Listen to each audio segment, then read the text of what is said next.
Now, Churchyard, smack in the middle of Devon's biggest city, is being transformed into an oasis for wildlife. St Edward's Church in Eggbuckland now has a ground steward who, instead of simply cutting the grass, is charged with encouraging wild flowers, with insect life, even cultivating the church's own colony of bees. It was all officially launched last weekend by the Bishop of Plymouth, the Right Reverend Nick McKinnell, and I went along to take a look.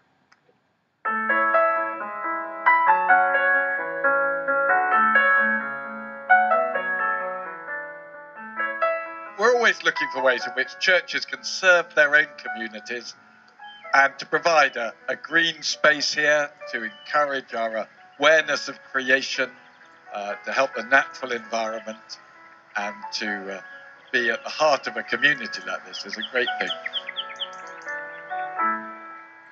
It's easy to forget that some of the names which we think of now as being suburbs of Plymouth started off as little villages in their own right, and Eggbuckland is a prime example of that.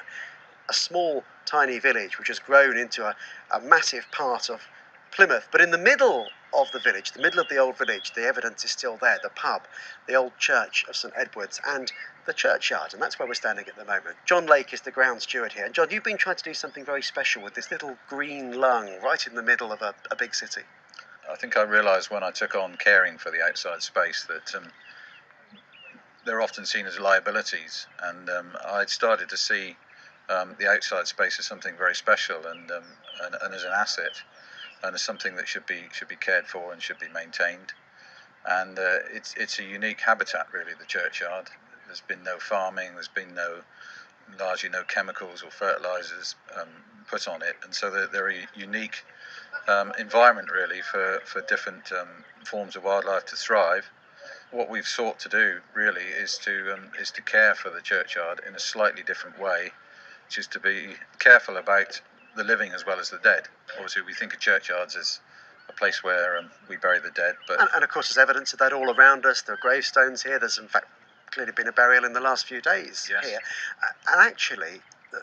Talk about the living as well as the dead, but the living come here to remember the dead, and that sort Absolutely. of peaceful environment is quite important, isn't it? That natural and attractive, calm environment. Yes, absolutely, and that's what we want to create.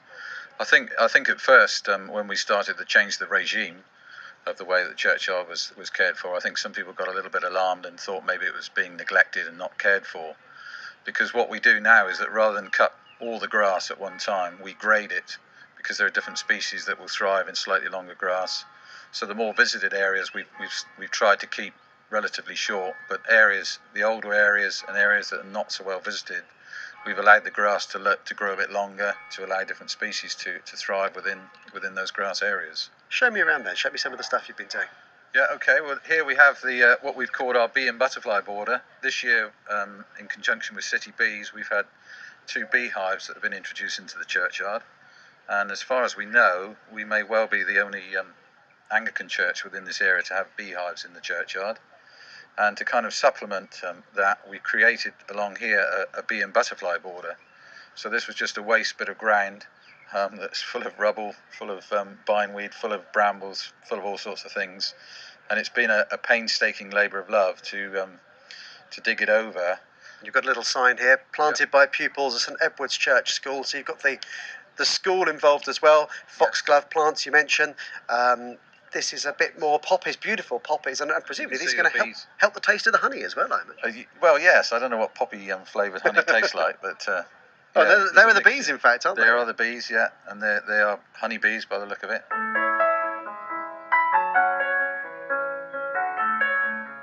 What do you hope to achieve if you look, a couple of years down the line when the project's been going for a little bit longer? Well, that's kind of a bit of a question mark, really, but it's an exciting proposition that it's something that has developed, and it's something we're hoping to continue to develop.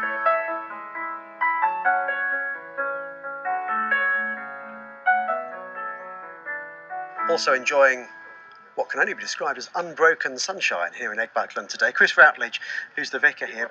It's fascinating, isn't it? Talking about the past here. People who don't know Plymouth, who don't know this part of Plymouth, I'm sure will see the sign that says Eggbuckland and think, well, it's a housing estate, it's a residential area, all quite modern houses. And then suddenly you drive around, you're in this lovely ancient village with this beautiful old church with the stone tower, village pub down the road, and it's just hidden away right in the middle. Yes, that's right. It's a little taste of the past, really, of what Plymouth and its surrounding area was like, and yet still at the very heart of the community today.